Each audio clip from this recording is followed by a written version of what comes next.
Bismillah.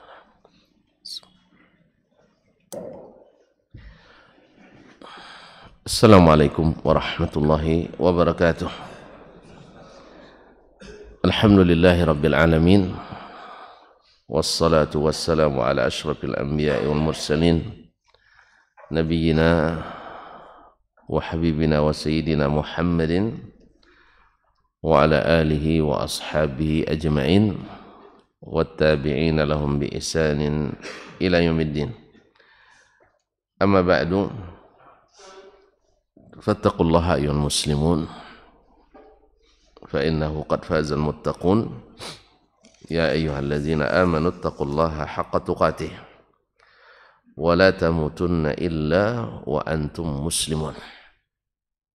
Ma'asyiral hadirin wal hadirat wal mustami'ina wal mustami'at wal musyahidina wal musyahidat rahimanillahu wa iyyakum. Bapak dan ibu-ibu, saudara-saudara dan saudara-saudari jemaah salat subuh di Masjid Zaid bin Thabit radhiyallahu anhu Pekanbaru, ataupun yang mendengarkan melalui Radio Rabbani 91,1 FM, serta yang menyaksikan melalui media KMTV dan lain-lainnya dimanapun berada. Alhamdulillah, pada kesempatan ini Allah mengizinkan kita menikmati kebersamaan ini. Mudah-mudahan dalam ketaatan kepadanya yang diliputi dengan rahmat dan barakahnya, serta terhitung kita hendaknya yang senantiasa berzikir kepadanya. Amin. Oleh itu mari kita bersyukur atas nikmat ini. Semoga dengan syukur itu kita semakin diberikan nikmat yang membuat kita sentiasa bersyukur kepadanya. Alhamdulillah, di hari baik, bulan baik, di hari baik dan juga bulan baik ya. Hari Jumat ini kita dianjurkan banyak-banyak berselawat kepada Nabi alaihi salatu wassalam. Mudah-mudahan semakin mendekatkan kita kepadanya di akhirat nanti.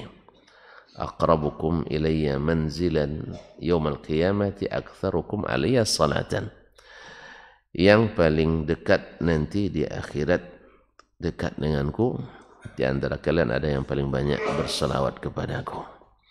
Maka sallu alayya fa inna salatakum tablughuni haitsu kuntum, kata Nabi. Ucapkanlah selawat kepadaku karena selawat kalian sampai kepadaku dari manapun kalian ucapkan. Alhamdulillah, kita dari Pekanbaru, yang lain dari seluruh penjuru dunia, kita hanya mengucapkan, Allah yang akan menyampaikan. Allahumma salli ala nabiyyina Muhammad wa ala alihi wa sahbihi ajma'in. Kaum muslimin dan muslimat dirahmati Allah. Kemudian doa kita pula untuk ayah ibu kita, orang tua kita, guru-guru kita, para ulama, serta seluruh kaum muslim dan muslimat, khususnya Imam Asy-Syafi'i rahimahullah ta'ala, yang pada pagi ini dan insyaallah terus-terus nanti kita mengambil ilmu daripada apa yang dia tinggalkan dan dia wariskan. Dan beliau adalah salah satu dari ulama rabbaniyin, pewaris para nabi. Qala rahimahullah, jumalu al-faraid. Jumalu jamak jumlah, wa huwa, dia isim daripada al-ijmal, yaitu ajmal syai', maknanya adalah dia sebutkan secara secara ijmal, secara global, secara garis-garis besar. Maka disebut bai'u jumlah, jual grosir, karena partainya partai besar, jadi disebutkan secara garis-garis besar. Jadi jumlatul faraid artinya adalah kewajiban-kewajiban yang Allah sebutkan dalam Al-Quran dalam bentuk al-ijmal, dalam bentuk partai besar. Artinya tidak detail, bukan retail atau retail, tapi adalah dalam bentuk garis-garis besar. Nah, disinilah nanti kita perlu kepada sunnah Nabi SAW, karena tanpa sunnah kita akan blank, akan bermacam-macam. Dan bermacam-macam ini kalau sifatnya tadad, bukan variatif, itu akan menyebabkan hati kita saling membelakangi. Qala rahimahullah, qala Allah tabaraka wa ta'ala. Lalu beliau menjelaskan di antara fardu-fardu yang Allah sebutkan secara ijmal. Maksud Imam Syafi'i di sini sebenarnya adalah untuk secara eksplisit menolak pemahaman sebagian dan segelintir orang yang menolak berhujjah dengan sunnah Nabi sallallahu alaihi wasallam. Ini sudah ada di awal-awalnya, yaitu di masa tabi'in sudah lahir ini. Dan untuk Nabi ingatkan sahabat sebelumnya, la ulfiyanna ahadakum yattaki'u ala arikatihi ya'tihi al-amru min amri faqala la tuhaddithuna illa bil Qur'an fa inna ma anzala Allah fa inna ma qala an-nabiy sallallahu alaihi wasallam mithlu ma qala Allah atau kama qala sallallahu alaihi wasallam. Jangan saya sampai temukan seseorang kalian duduk bersandar di atas sopanya lalu datang kepadanya perintah atau perkara agama yang diriwayatkan dariku, lalu dia bilang tidak usah pakai ini, cukup dengan Al-Quranul Karim, karena Al-Quran sudah mewakili apa yang disampaikan oleh Nabi alaihissalatu wassalam. Nah, para pengekor ini tentu saja yang namanya orang sudah berpendapat pasti nak cari alasan-alasan, penguat-penguat, ya kan? Seorang sudah punya keyakinan yang tentang sesuatu dan dia tidak mau beranjak dari keyakinan itu, pasti akan mencari alasan-alasan penguat. Jadi ditetapkan hukum lalu baru cari dalilnya, bukan cari dalil baru tetapkan hukum. Dan ini sampai hari ini masih banyak. Sampai hari ini masih banyak yang menolak hadis-hadis Nabi sallallahu alaihi wasallam baik secara mutlak, ya artinya tidak diterima sama sekali, atau secara parsial, yaitu pada bab-bab tertentu. Misalnya bab akidah, hadis tak boleh dipakai kecuali hadis mutawatir. Yang mutawatir pun yang diriwayatkan orang banyak tidak juga boleh dipakai kecuali sesuai dengan logika. Yang diikuti logika apa hadis? Yang diikuti logika apa hadis? Logika, bukan hadis. Karena hadis baru ikuti kalau sesuai logika. Kalau tidak sesuai, ya ditolak. Ditolak dengan makna ditafwidkan. Oh, ini harus tidak jelas maknanya. Tidak tahu kita maknanya. Berarti Nabi tidak pandai menjelas. Ya, kalau tidak tahu kita maknanya, sahabat tidak tahu, berarti Nabi tidak pandai menjelaskan. Hanya ibaratnya botol kosong, ya botol ini tidak boleh dibuka. Tengok aja. Percaya ada botol, percaya. Apa isinya? Tidak tahu. Jelas. Susunlah botol sebanyak-banyak di rumah. Tapi isinya ada, tidak boleh diyakini, tidak boleh dibuka. Ini manhaj tafwid. Ini secara dusta sudah menisbatkan, sebagian menisbatkan kepada Nabi dan para sahabat. Yang kedua, atau ditolak dengan cara takwil. Oh, mana ini tidak sesuai ini. Botol ini memang bagus, tapi isinya harus diganti dengan materi yang lain. Ini expire nih. Akhirnya diganti. Sehingga hadis-hadis Nabi akhirnya ditolak dengan cara ini. Dan alhamdulillah ahlus sunnah senantiasa hidup. Karena Nabi katakan la yazalu ta'ifatu min ummati qa'imin 'alal haqq.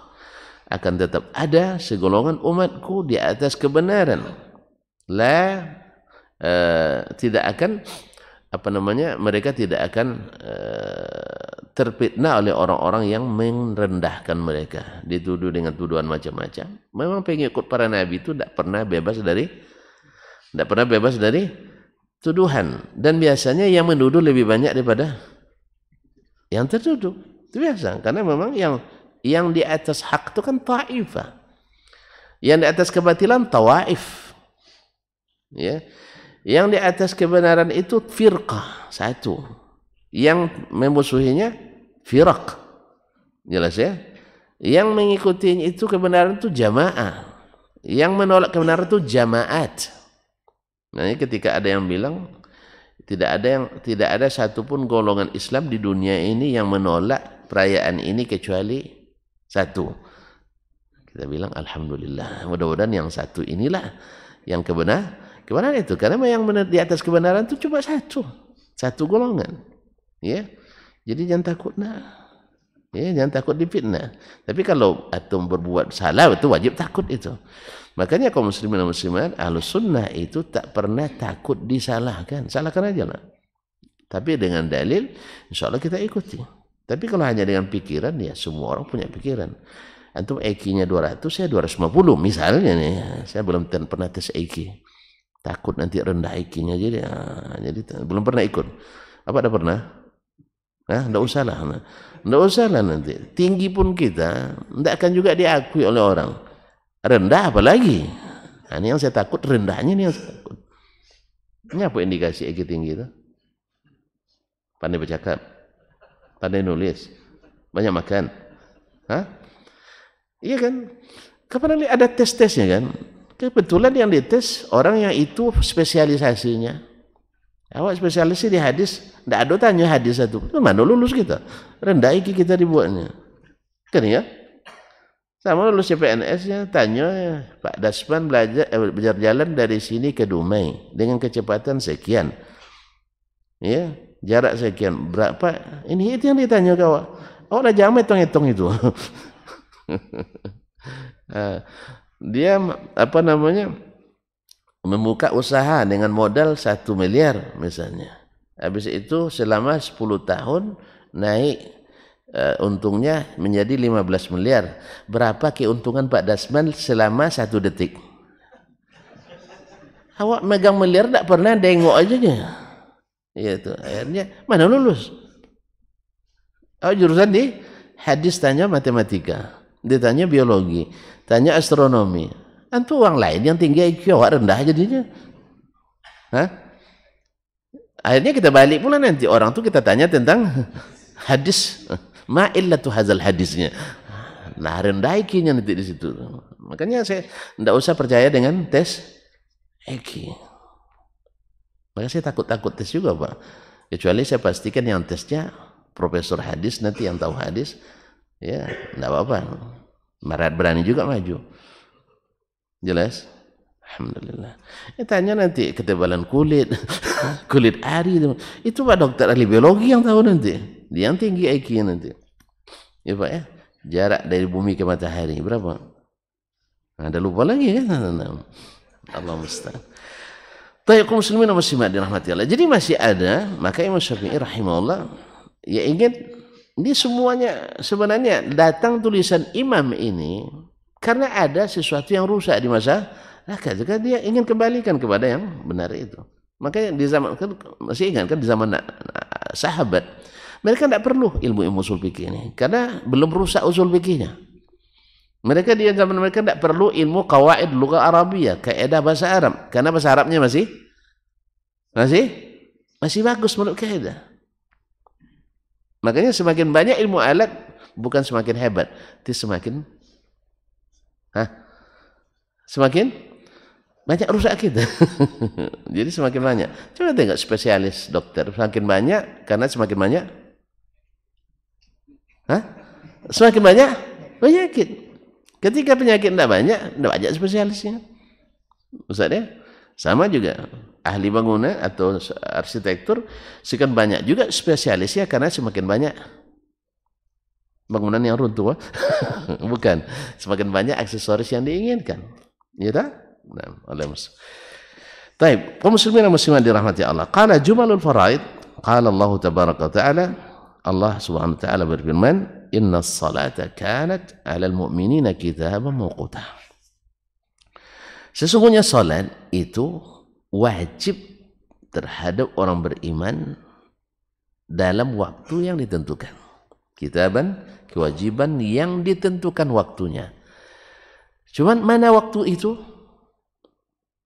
Di mana dapatnya? Nanti dalam sunnah Rasulullah sallallahu alaihi wasallam. Tidak ada detailnya dalam Al-Quran. Wa qala, berfirman Allah Subhanahu wa taala, wa aqimus shalah wa atuz zakah. Dirikan salat, bayar zakat. Seperti apa salatnya? Berapa nisab zakatnya? Berapa nisbah yang dikeluarkan di zakatnya? Apa-apa saja yang dizakatkan juga tidak ada detailnya. Wa qala li Nabi sallallahu alaihi wasallam yarhamukallah, dan Nabi Allah SWT berkata kepada nabinya sallallahu alaihi wasallam, khuz min amwalihim sadaqatan tutahhiruhum wa tuzakkihim biha. Ambil dari harta mereka sedekah. Sedekah kan bahasa umum. Disebut sedekah, zakat disebut juga sedekah. Hibah, hadiah dan sebagainya juga disebut dengan sedekah. Jadi sedekahnya kalimatnya umum. Nah, dan yang dimaksud di sini adalah sedekah wajibah, yaitu zakat. Ambillah dari harta mereka zakat. Untuk apa? Tutahhiruhum, supaya engkau bersihkan mereka. Wa tuzakkihim, dan engkau sucikan mereka biha, dengan sedekah itu. Berarti sebenarnya kaum muslimin dan muslimat, harta kita dibersihkan dengan sedekah. Jiwa kita dibersihkan dengan sedekah. Semakin banyak sedekah, semakin bersih jiwa itu. Dan semakin pelit mengeluarkan sedekah, semakin rusak jiwa itu. Jiwa itu kan dirusak dengan tamak, ya Pak? Dirusak dengan riya, dirusak dengan apa lagi? Tamak sudah tadi, kedekut, dirusak dengan loke, rusak itu, rusak dengan apa namanya, persaingan yang tidak sehat, ingin nampak lebih dari orang lain. Sebenarnya kita yang harus menempatkan lebih. Orang lain melihat kelebihan kita. Kita tidak perlu melihat kelebihan kita. Ujub jadinya, rusak lagi. Tapi dengan banyak bersedekah, insya Allah rasa itu akan hilang. Rasa itu akan bersih. Makanya orang yang paling bersih jiwanya, orang yang paling banyak juga sedekahnya. Nabi kita sallallahu alaihi wasallam kana ajwadan nas. Orang yang paling pemurah, sehingga beliau atharum qalban, paling suci hatinya. Wa may yuqa shuhha nafsihi fa ulaika humul muflihun. Siapa orang yang dijaga dari daripada kekikiran jiwanya, mereka lah orang yang mendapatkan kemenangan. Wa qala, dan berkata Allah SWT, walillahi 'alan nasi hajjul baiti man istata'a ilaihi sabila. Wajib bagi manusia untuk haji ke Baitullah karena Allah. Siapa? Man istata'a ilaihi sabila. Siapa yang sanggup melakukan perjalanan. Seperti apa kesanggupan? Siapa yang diwajibkan? Bagaimana pelaksanaan? Kapan waktu pelaksanaannya? Ini disebutkan dalam Sunnah Nabi SAW atau dalam sebagian ayat yang lain. Qala Asy-Syafi'i rahimahullah, berkata Imam Asy-Syafi'i rahimahullah, ahkamallahu fardahu fi kitabih. Allah telah dengan pasti, dengan jelas menetapkan kewajibannya, kewajiban yang diwajibkannya di dalam kitabnya fi shalah, tentang salat. Jelas, dirikan salat. Inna salata kanat alal mu'minina kitaban mawquta. Salat itu wajib dalam waktu yang ditentukan terhadap orang beriman. Berarti sudah jelas. Sehingga tidak ada lagi khilaf di antara ulama tentang masalah itu, bahwa salat itu wajib, fardu. Kecuali khilaf di antara pemikir. Nah, jadi saya tetap salat tapi saya tidak yakin kan ada yang bilang saya tetap salat tapi tidak mengimani wajibnya. Kita bilang, bang, lebih baik abang beriman wajibnya walaupun tidak sholat. Kok pada nengok saya? Hah? Saya bukan nyuruh antum tidak sholat, jangan salah paham. Kan saya bilang lebih baik ya daripada sholat tak beriman pada sholat. Lebih baik daripadanya beriman pada sholat walaupun tidak sholat. Tapi jangan alhamdulillah boleh tidak sholat rupanya. Bukan, jangan salah paham. Maksudnya apa? Orang yang salat tapi tak mengimani wajibnya, padahal sudah jelas dalam Al-Quran Allah tahihkam, Allah pastikan wajibnya, lalu antum tak mengimaninya, antum otomatis keluar dari Islam. Otomatis keluar dari Islam karena tidak beriman padanya. Bukankah dia rukun? Dia rukun kan?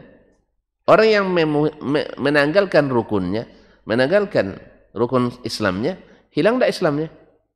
Hilang, dia tidak percaya. Jelas? Sedangkan kalau orang yang yakin wajib salat, yang tadi itu tak ada khilaf di antara ulama, di antara pemikir ada. Makanya jangan banyak berpikir tapi banyak berilmu. Ya. Pemikir belum tentu berilmu, tapi orang berilmu mesti pemikir, mesti berpikir. Makanya derajat ilmu lebih tinggi dari derajat berpikir.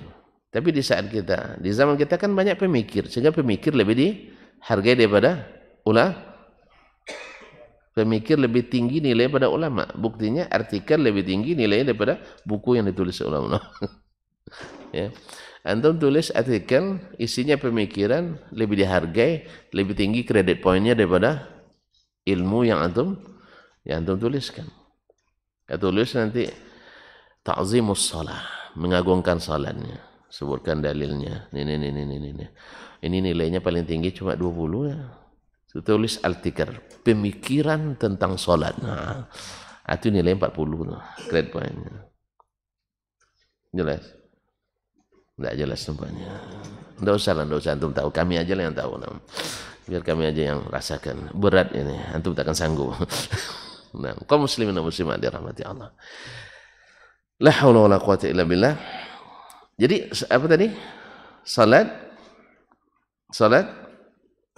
kalau diyakini wajibnya dan tidak salat, masih ada ruang khilaf di antara ulama. Orang yang meyakini wajib salat tapi tidak salat, ini masih ada khilaf di antara ulama. Jumhur mengatakan keluar dari Islam. Seperti Imam Malik, Abu Hanifah, wa sairu ahlul hadis. Tapi Imam Syafi'i rahimahullah enggak, karena dia yakin wajibnya, dia masih beriman. Orang beriman tidak boleh dikeluarkan dari iman kecuali dengan dalil yang yakin. Sekarang kita yakin dia Islam. Sekarang dia meninggalkan sholat, belum yakin dia keluar dari Islam. Cuman, ini ingat, perkataan Imam Syafi'i bukan sampai di situ saja. Dia boleh dihukum oleh pemerintah. Bahkan sekalipun sampai, tapi jangan apa yang bukan pemerintah. Kalau pemerintah tidak sholat, saya tidak angkat tangan saya. Kira itu. Kita bicara tentang konteksnya, ini hak wewenang pemerintah. Siapa yang tidak sholat dihukum. Nah, tapi antum serang saya dengan bahasa nanti, pemerintah aja tidak sholat Ustaz. Antum salah, kenapa tidak suruh dia? Kenapa tidak suruh sholat? Oh enggak, saya tidak punya kuasa. Antum yang pilih. Kenapa pilih yang tidak sholat misalnya? Jelas? Hah? Tidak jelas. Jelas, alhamdulillah. Yang penting kaum muslimin dan muslimat dirahmati Allah. Sedangkan Imam Abu Hanifah juga mengatakan tidak dikafirkan kalau dia masih meyakini wajibnya, tetapi juga boleh dihukum oleh pemerintah. Jadi jangan sampai rupanya tidak kafir menurut Imam Syafi'i, jangan sampai di situ. Ya, jangan sampai di situ. Dan yang lebih parahnya lagi, jangan sampai di situ juga bahwa orang yang tidak salat, jangankan yang tidak sholat, yang lalai sholat saja masuk neraka. Fawailul lil musallin alladzina hum an salatihim sahun, yang lalai di sholatnya. Bagaimana dengan orang yang tidak sholat sama sekali? Jelas ya? Yang pertama nanti dihitung hari kiamat sholat yang pertama dihitung. Kalau baik diterima yang lain. Kalau ditolak, tolak lain. Ini tidak ada dalam timbangan. Nah, tengok catatan sholat, nihil semuanya. Tidak ada catatan salat sama sekali. Apa nak dihitung? Ada yang dihitung lagi? Tidak. Ini juga dalil yang menguatkan bahwa orang yang tidak salat walaupun meyakini wajibnya, dia juga disortir. Ya, disortir, murtad dari Islam. Jelas? Tapi yang lebih parah adalah sekalipun salat tapi tidak mengimaninya. Sekalipun bayar zakat tidak mengimani. Sama dengan orang yang berinfak tapi tidak meyakini itu untuk lillahi ta'ala. Orang yang puasa tidak meyakini karena Allah SWT. Ada pahala? Mesti iman wa ihtisaban. Makanya kita bilang, daripada antum salat tapi tidak beriman pada salat, lebih baik beriman pada salat dan tetap gitu aja, tetap salat. Kan tinggal ini meyakini imannya. Ini orang kadang-kadang subhanallah karena kejahilan tapi pandai bercakap. Ini kejahilan kadang-kadang juga karena mengikut syahwat. Orang kadang-kadang karena dibayar bisa. Orang kadang-kadang karena dibayar bisa mengucapkan sesuatu yang tidak dia yakini. Ada pernah ditanyakan ke salah seorang orang pemikir, orang liberal. Dia kan dia sudah berilmu, asas ilmunya sebenarnya sudah kuat. Keluaran fakultas syariah. Berarti dia berilmu kan? Fakultas syariah. Itu temannya seangkatan dulu nanya, antum memang yakin tidak dengan apa yang antum lontarkan pemikiran liberal ini? Sambil senyum karena ke temannya kan ya bercanda aja.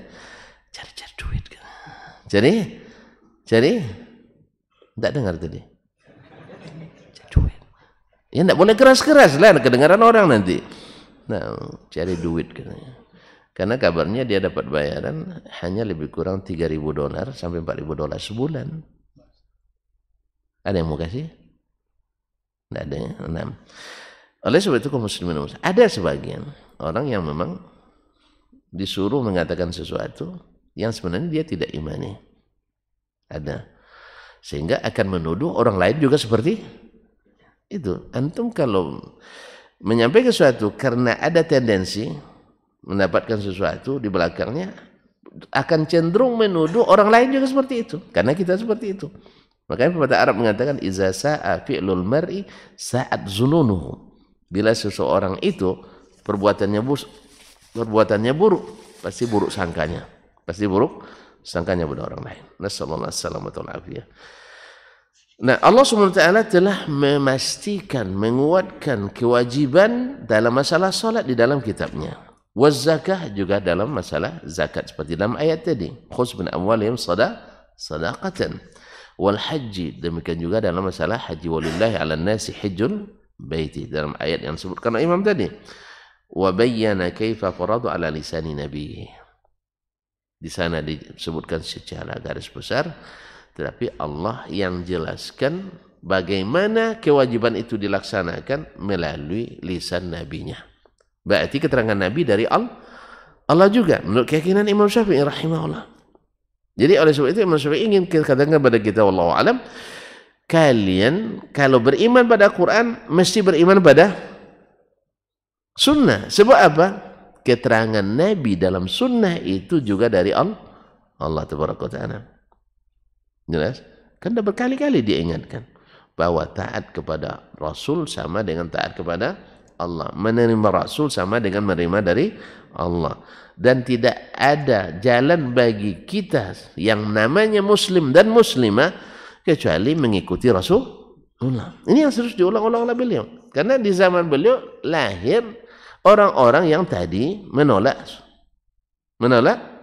hadis-hadis Nabi SAW. Orang Islam juga.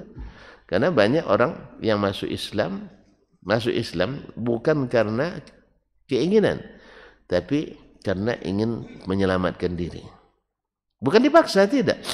Bukan dipaksa, enggak. Dia nak melihat, misalnya masuk Islam ke sini. Sekarang masuk Islam misalnya Pekanbaru. Misalnya awalnya dengan pemahaman yang menyimpang. Lalu datang pemahaman yang lawan menyimpang, Pak. Yang meluruskan. Kalau simpang kan melurus jadinya. Jangan nyimpang dah, berarti lurus tuh. Nanti sampai sana nyimpang berarti tidak lurus lagi. Nah, Nah, ketika orang mengikuti yang lurus ini, yang menyimpang akan merasa enggak? Merasa senang atau merasa tidak senang?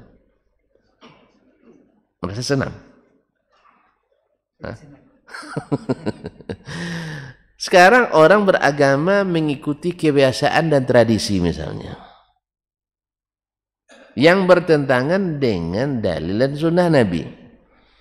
Lalu datang Pak Edi mendakwakan yang lurus seperti ini. Yang biasa seperti itu, senang nggak dengan itu? Pasti nggak senang.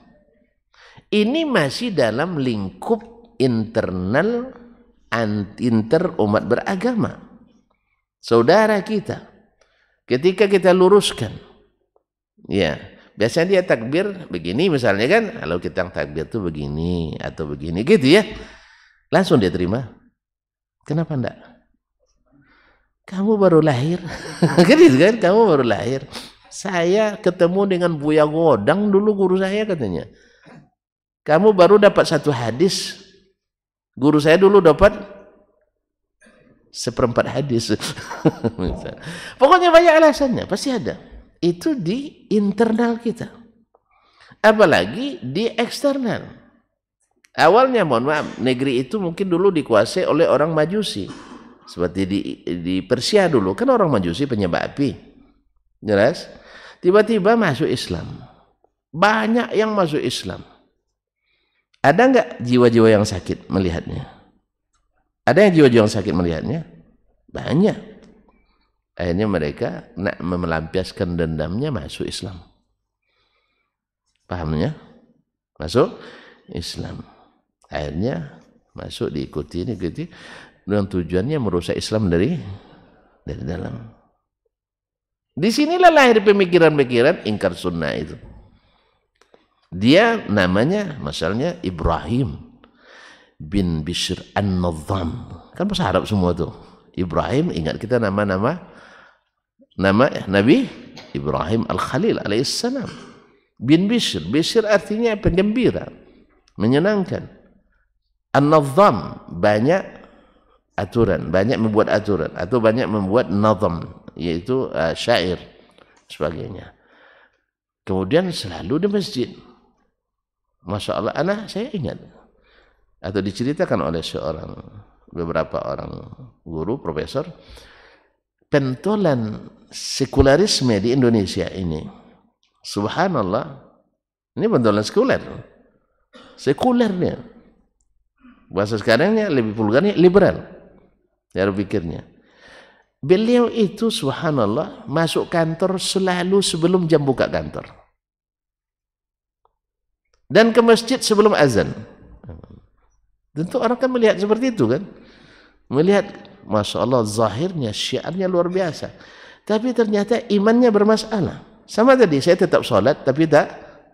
Misalnya nih, saya tetap sholat tapi tak mengimani salat. Kenapa dia salat? Karena orang tetangga kiri kanannya mungkin salat. Dulu tidak dia keluarkan, sekarang karena merasa ada kekuatan, dikeluarkannya. Dulu pecahnya jadi perut, sekarang pecahnya di mulut karena sudah ada tempat pembuangan. Dulu tidak ditahan di dalam karena tidak ada tempat pembuangannya. Sekarang diberi corong, akhirnya dikeluarkan. Rupanya dia salat itu tidak karena iman, tapi salat karena menjaga prestise, menjaga status, menjaga status kemasyarakatan, karena masyarakat muslim rata-rata di sekitarnya. Dan ada tujuan terselubung supaya orang bisa menerima perkataan, oh saya masih muslim loh. Gitu aja kok repot. Antum jangan terlalu serius beragama. Lihat saya tidak serius kan itu lagi. Tapi sholat saya, coba lihat, saya lebih duluan datang ke masjid dari Anda. Masuk kantor saya lebih duluan masuk, lebih tertib. Itu yang koar-koar waktu itu selalu terlambat sholatnya katanya. Masuk kantor selalu terlambat. Jadi hujah. Jelas? Makanya snokgronya itu berhasil kan dengan cara ini.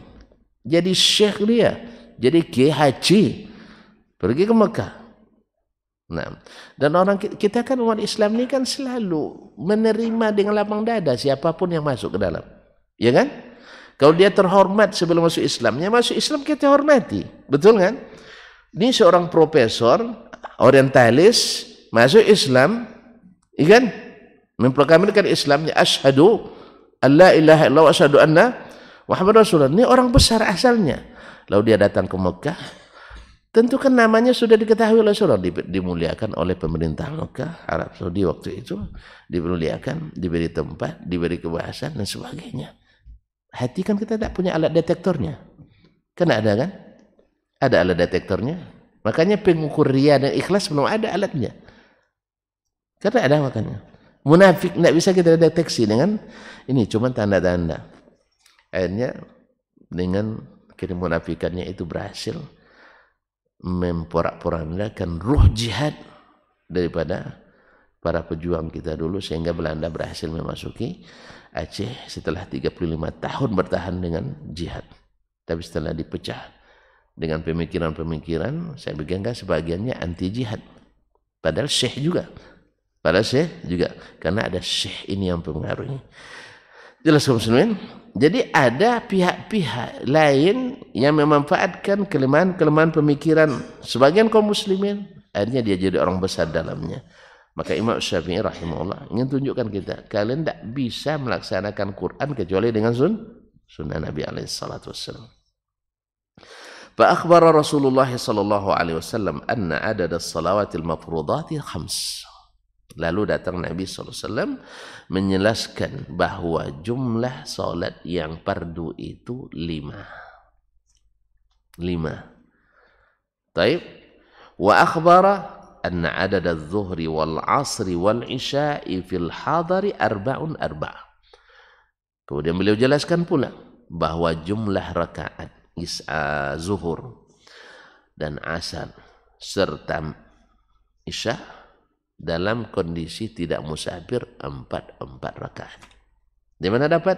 Dari Rasulullah SAW. Siapa yang memberi dia ilmu? Allah SWT. Berarti keterangan itu dari Allah. Cuman melalui sunnah Rasulullah SAW. Wa adadul maghribi 3. Dan jumlah rakaat salat maghrib 3. Wa adadas subhi rakaatan. Dan subuh 2 rakaat. Boleh gak ditambah? Tidak ada dalil yang melarang. Tidak ada dalil yang melarang jangan kalian tambah. Tidak ada.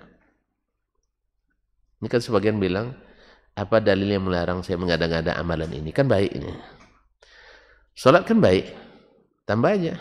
Dari 5 jadi 6 rakaat. Kalau ada yang bilang, kenapa kau tambah? Tanya, mana dalil yang melarang? Tidak ada dalil melarangnya. Antum nak tambah 10 dan melarang. Jelas? Tuh kita tambah. Lebih banyak kesempatan ke masjid, Pak. Kan lebih banyak kesempatan ke masjid, lebih banyak kesempatan untuk orang berkumpul silaturahim dan sebagainya. Kan baik itu. Dalil melarang tidak ada. Kan itu selalu alasan kita.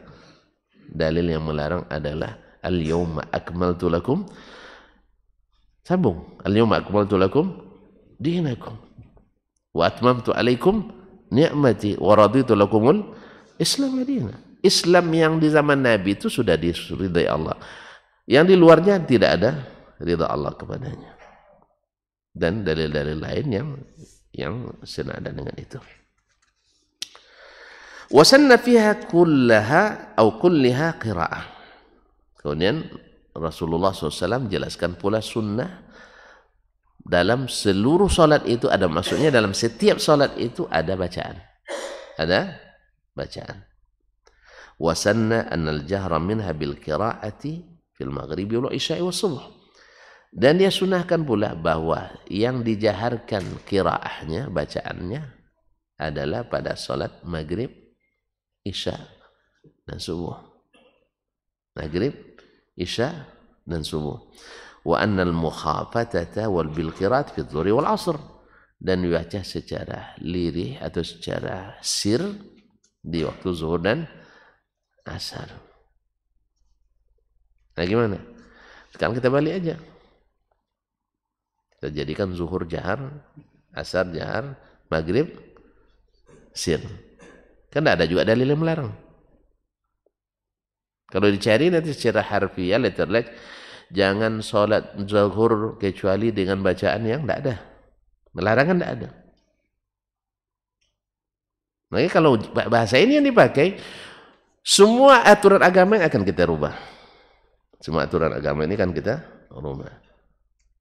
Tapi mungkin ada yang bilang itu kan fardu, tidak boleh dirubah. Tapi yang sunat-sunat boleh dirubah.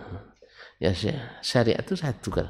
Kalau yang fardu tidak boleh, yang sunat juga tidak boleh dirubah. Tapi ada ulama yang boleh, karena inilah masalahnya. Ini kita selalu dihujat dengan ulama. Antum diadu dengan imam ini dengan imam ini, tak berani.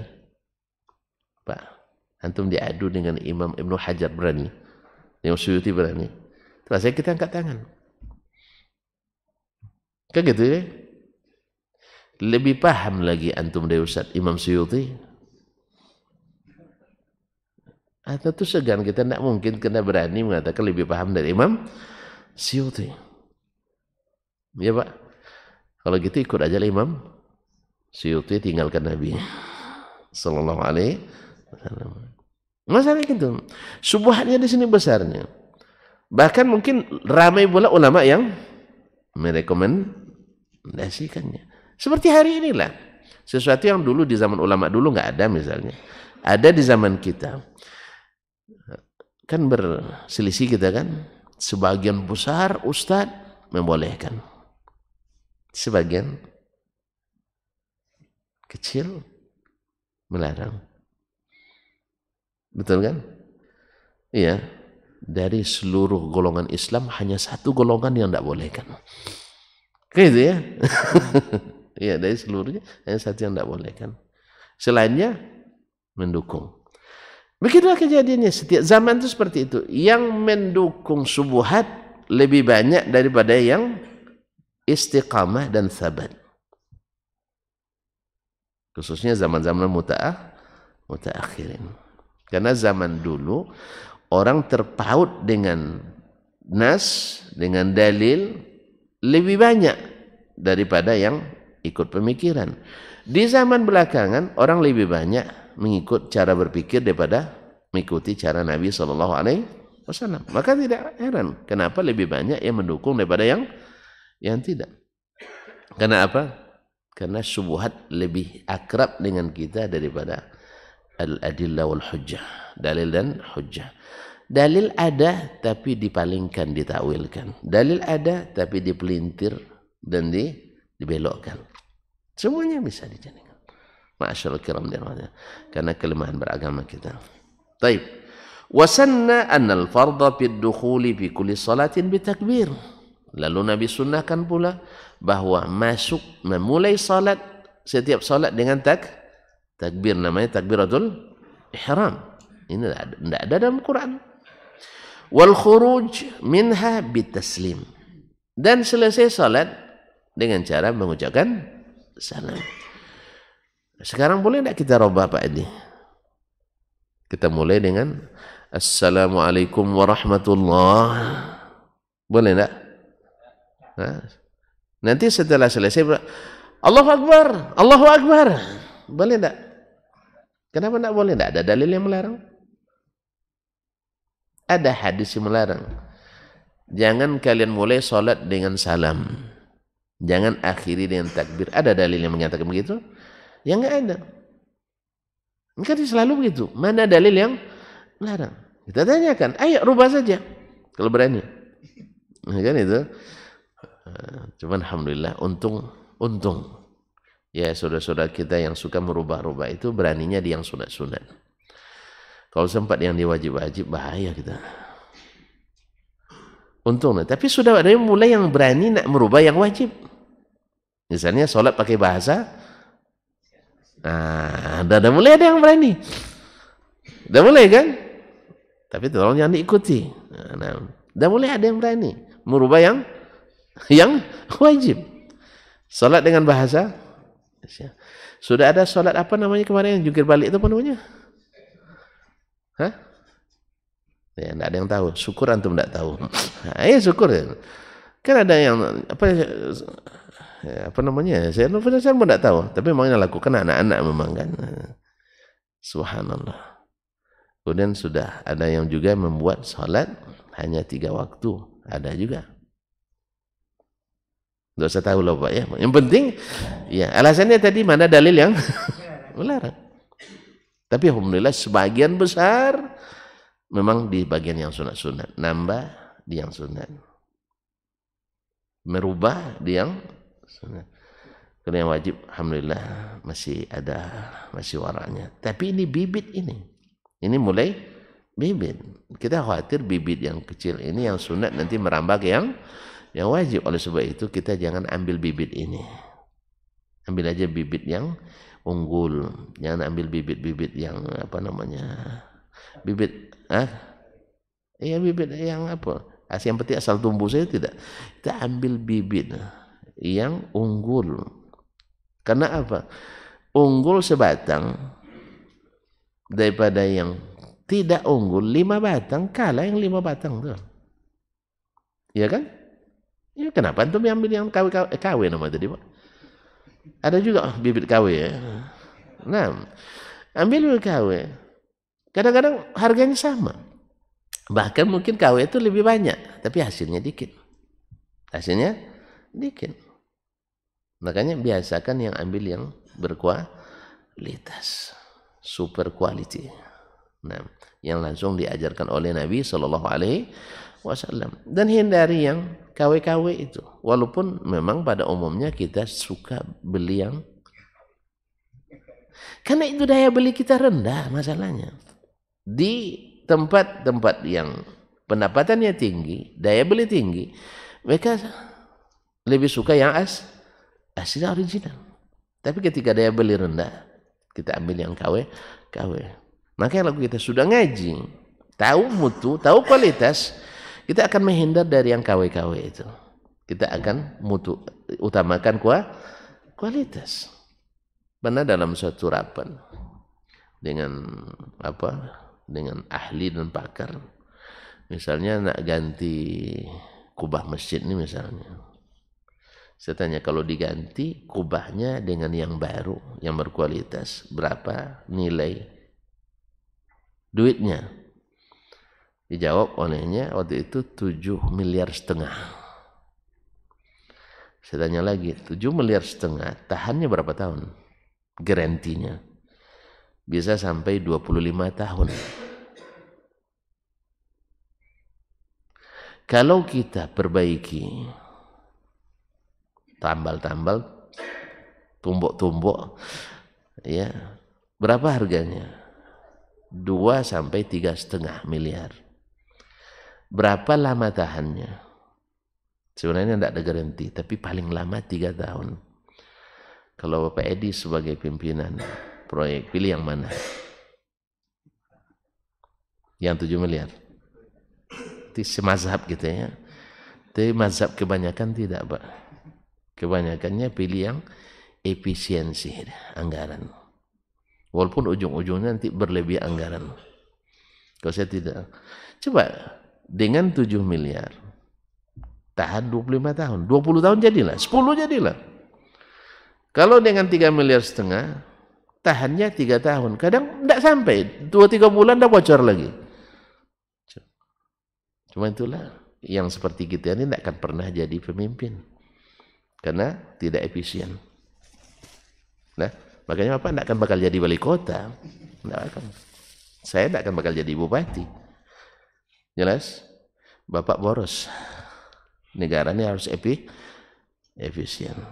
Supaya nanti rusak ini ada proyek baru lagi. Nah, itu yang harus dipikirkan Pak. Ada proyek baru untuk yang belakang. Kalau langsung bagus 20 tahun payah cari proyek. Ini mohon maaf Pak, saya terlalu vulgar jadinya. Gara-gara Pak kurang paham nampaknya. Kalau paham dari awal saya tidak bilang seperti itu. Astagfirullah. Kita masuk kerja yang bukan kerja kita Pak. Ya. Artinya apa? Yang berkualitas itu walaupun mahal awalnya, tapi ternyata hasilnya lebih tahan, lebih untung kita sebenarnya dengan yang bukan berkualitas. Oleh sebab itu biasakan yang bukan yang tambal sulam, beli asli dari pabriknya. Seluruh peralatan original. Komputer rakitan, mana yang lebih tahan daripada komputer yang keluaran langsung dari pabriknya? Kalau nanya ke orang tidak main komputer, yang rakitan cepat habisnya, murah kan? Cuman beli 2,5 juta, dalam 5 tahun sudah 3 kali ganti. Beli yang asli 10 juta,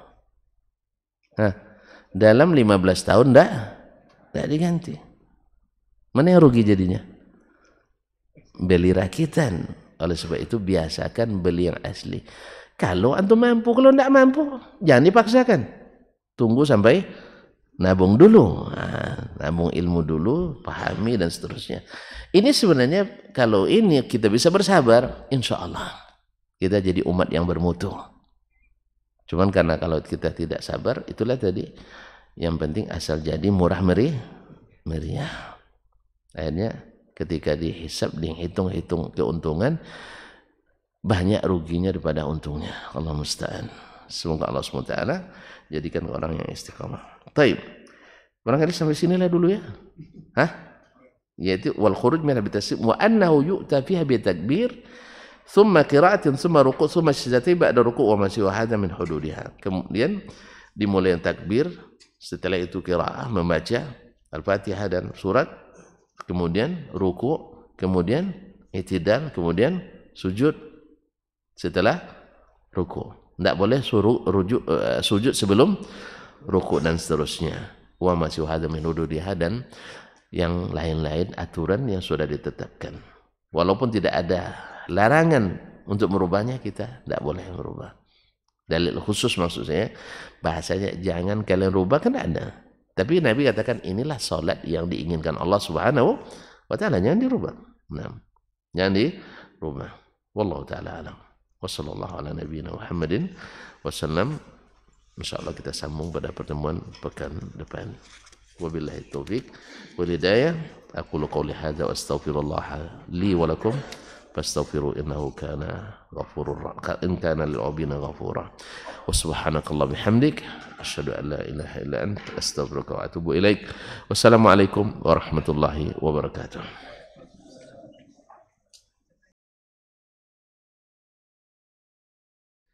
Majtama'a qaumun fi baitin min buyutillah يتلون كتاب الله ويتدارسونه فيما بينهم إلا نزلت عليهم السكينة وغشيتهم الرحمة وحفت بهم الملائكة وذكرهم الله في من عنده. Tidaklah suatu kaum duduk di salah satu rumah Allah membaca ayat-ayat Allah dan sama-sama mempelajarinya kecuali turun kepada mereka as-sakinah, ketentraman dan kenyamanan. Wa ghasyiyatuhumur rahmah, dan mereka diliputi pula oleh rahmat, kasih sayang dari Allah Subhanahu wa taala. Wa haffat bihimul malaikah, dan mereka pun dikelilingi oleh para malaikat, karena malaikat suka majelis-majelis zikir dan ilmu. Wa dzakarahumullahu fi man indah, dan Allah akan banggakan sebut-sebut mereka di kalangan malaikat-malaikat yang ada di sisinya, di masyarakat atas. Mudah-mudahan kita termasuk yang sering disebut-sebut di sisi Allah di kalangan para malaikat, dan di akhir majelis ini mudah-mudahan kita pula mendapatkan seperti yang tersebut dalam hadis qudsi, qumu maghfuran lakum, silahkan berangkat meninggalkan majelis ini dalam keadaan diampuni dosa-dosa kalian.